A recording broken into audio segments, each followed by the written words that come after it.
Assalamualaikum students, today we will discuss question number 2 of exercise 1.1। इस question में हम ये देखेंगे कि क्वाड्रेटिक इक्वेशंस पे फैक्टराइजेशन मेथड को किस तरह से अप्लाई करते हैं। ठीक है, अब ये देखेंगे कि हमारे पास क्वाड्रेटिक इक्वेशन है। ठीक है, क्योंकि इसमें वेरिएबल की हाईएस्ट पावर 2 है। ठीक है, अब यहाँ पे इस इक्वेशन में जो कांस्टेंट टर्म है वो क्या है, 20। जिसके कांस्टेंट टर्म वो है जिसके साथ कोई वेरिएबल अपेयर नहीं हो रहा होता। ये देखें, इसके साथ कोई वेरिएबल नहीं है, तो ये हमारे पास कांस्टेंट है। ठीक है, 20। अब 20 का हम लेंगे एलसीएम। ठीक है, एलसीएम दिया, जब एलसीएम दिया तो हमारे पास दो मल्टीपल्स आ गए हैं, एक 5 और एक 4। ठीक है, 5 और 4। अब देखें, हमने ऐसे नंबर्स चूज़ करने होते हैं। ये देखें, जैसे ये 5 और 4 हैं, तो -5 + 4 जब आप करेंगे तो आपके पास क्या आ जाएगा, -1। ठीक है, यहाँ पे x है, इसलिए 5 और 4 के साथ आप x लिखेंगे। ठीक है, x लिखेंगे, -5x + 4x, तो वो क्या आ जाएगा, -x।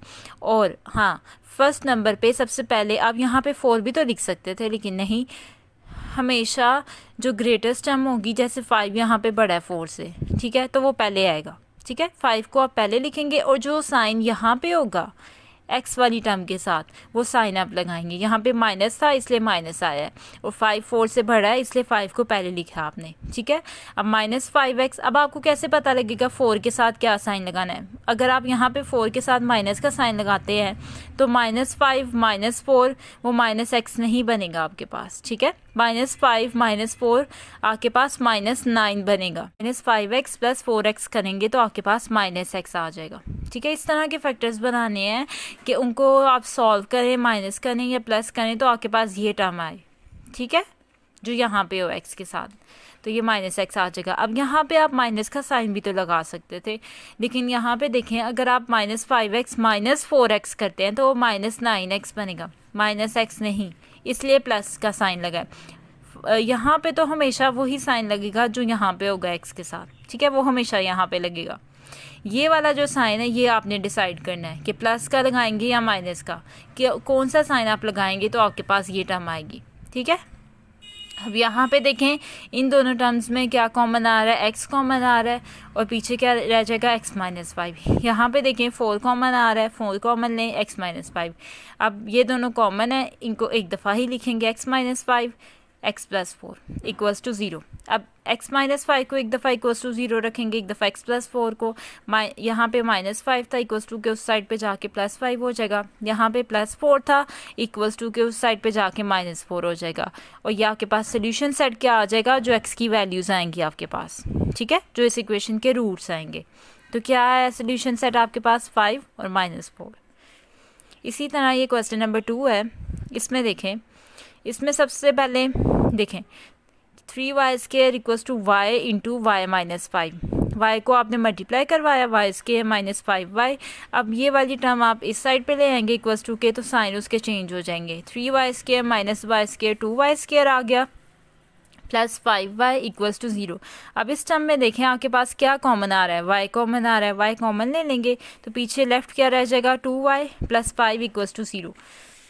अब एक दफ़ा आप y को = 0 रखेंगे, एक दफ़ा 2y + 5 = 0।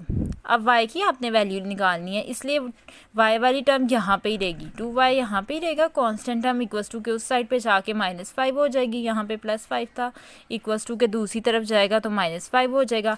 और यहाँ से आपने y की वैल्यू निकालनी है, इसलिए 2 वहाँ पे जाके डिवाइड हो जाएगा, यहाँ पे मल्टीप्लाई हो रहा है, दूसरी तरफ जाके डिवाइड हो जाएगा, तो -5/2 आ जाएगा। और सोल्यूशन सेट क्या आ गया आपके पास, एक y = 0 और एक y = -5/2। ठीक है, इसी तरह क्वेश्चन नंबर 3, इसमें भी देखें, इसमें ये देखें, इस टर्म को उठाकर आप दूसरी तरफ ले गए = के। ठीक है, ये टर्म = के दूसरी तरफ आ जाएगी।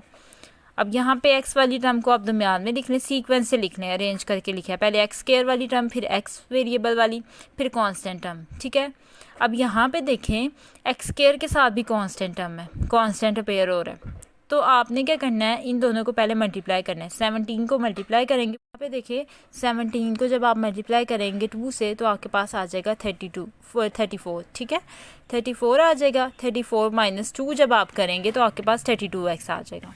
ठीक है, 17 को मल्टीप्लाई किया 2 से, तो 34x आ गया, पीछे क्या रह गया 2। अब 34 में से 2 माइनस करेंगे तो ये वाली टर्म आ जाएगी ना आपके पास। और वही बात कि जो ग्रेटेस्ट टर्म है वो क्या है 34 पहले लिखेंगे और साइन वही आएगा जो यहाँ पे अपेयर हो रहा है, ठीक है। और अब देखें 34 में से माइनस करेंगे 2 को तो 32 आएगा ना, प्लस करेंगे तो वो 36 बन जाएगा, इसलिए माइनस का साइन लगाएं, ठीक है। माइनस करेंगे 2x, ठीक है। अब यहाँ पे आप कॉमन लें, आपके पास कॉमन आता है 17x कॉमन आ जाता है, लेफ़्ट क्या रह जाएगा x+2। यहाँ पे आपके पास -2 कॉमन आता है, लेफ़्ट क्या रह जाएगा x+2। अब x+2 एक दफ़ा लिख लिया, 17x -2 और इक्वल्स टू 0। अब एक दफ़ा इस टर्म को इक्वल्स टू 0 लिखेंगे, एक दफ़ा इसको। यहाँ से x की आपने वैल्यू निकालनी है, इसलिए x वाली टर्म यहाँ पे ही रहेगी, कांस्टेंट टर्म दूसरी साइड पे चली जाएगी। x की वैल्यू निकालनी है तो x यहाँ पे रहेगा, ये जो साथ कांस्टेंट मल्टीप्लाई हो रहेगी दूसरी तरफ जाके डिवाइड हो जाएगा। इसी तरह यहाँ पे x+2 था, +2 दूसरी तरफ जाएगा तो -2 हो जाएगा। और सोल्यूशन सेट क्या आ गया आपके पास -2 और 2/17, ठीक है। इसी तरह क्वेश्चन नंबर 4 में देखें, क्वेश्चन नंबर 1 का पार्ट नंबर 4 है, इसमें देखें x के -11x -152 इक्वल्स टू 0। अब यहाँ पे देखें x के साथ कोई कांस्टेंट नहीं आ रहा, ठीक है। अगर आ रहा होता तो 152 को पहले आप उससे मल्टीप्लाई करवाते, फिर एलसीएम लेते। तो अब ये जो 152 है इसका आपने एलसीएम लिया है, ठीक है। एलसीएम लिया, पेयर्स बनाए, इस तरह की आपने पेयरिंग करनी है कि आप मतलब उसको सॉल्व करें तो आपके पास ये वाली टर्म आ जाए, ठीक है। तो 19, 2 को 2 से मल्टीप्लाई किया 4 को 2 से किया 8 और एक आपके पास क्या टर्म है 19। अब 19 -19 + 8 करेंगे तो -11 आ जाएगा। 19 पहले लिखेंगे क्योंकि 19 बड़ा है 8 से, इसलिए 19 को पहले लिखा है, ठीक है। और इधर माइनस का साइन आ रहा था, इस वजह से यहाँ पे भी माइनस ही लगाएंगे, ठीक है। नेक्स्ट साइन आपने खुद डिसाइड करना होता है, प्लस लगेगा या माइनस। अगर आप यहाँ पे माइनस लगाएंगे तो माइनस प्लस, 19 में 8 प्लस करें तो वो 11x नहीं बनता, ठीक है। इसलिए यहाँ पे प्लस का साइन आएगा, तो माइनस प्लस माइनस, तो जब 19 में से 8 को माइनस करेंगे तो वो -11x आ जाएगा, ठीक है। -152। अब यहाँ पे x कॉमन आ रहा है, x कॉमन लिया आपने, x -16 रह गया। यहाँ पे 8 कॉमन आ रहा है, 8 कॉमन लिया, x -19, ठीक है। x -19 जो है वो कॉमन आ रहा है, एक दफ़ा लिख लिया x + 8। यहाँ पे भी इस तरह ही एक दफ़ा इस टर्म को इक्वल्स टू 0 रखा, एक दफ़ा इसको रखा। यहाँ से x की वैल्यू आपके पास -8 आ गई, यहाँ से x इक्वल्स टू 19 और सोल्यूशन सेट क्या आ गया -8 and 19। Thanks for watching.